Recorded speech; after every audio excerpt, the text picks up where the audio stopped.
আতঙ্কে মেতেছে আজ সমর রঙে।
এটা অনুভূতির মঞ্চ, বিক্ষোভ প্রকাশের একটি মঞ্চ।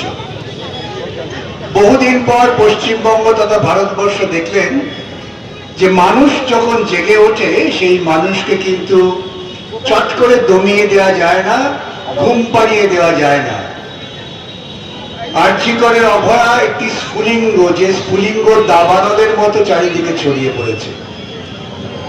যারা শাসক, আমি কোন দলের কথা বলছি না, যারা শাসক অর্থাৎ যারা প্রচলিত পচা গলা সংস্কৃতি এবং সমাজকে টিকিয়ে রাখতে চায়, তাদের মনস্কতায় কিন্তু ধর্ষণ একটা অবিচ্ছেদ্য ভাবনা।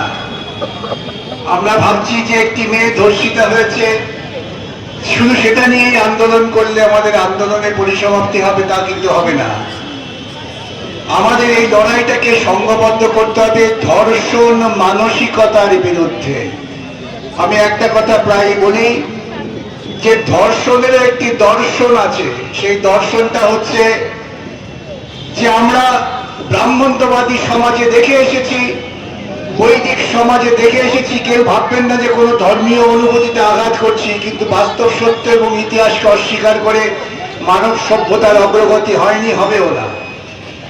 সেখানে মহিলারা সবসময় হচ্ছেন পুরুষের অধীন, তাদের জন্ম থেকে মৃত্যু পর্যন্ত পুরুষের অনুশাসনে বসবাস করতে হবে, এটাই হয়েছে নিদান। এই নিদানও দেওয়া আছে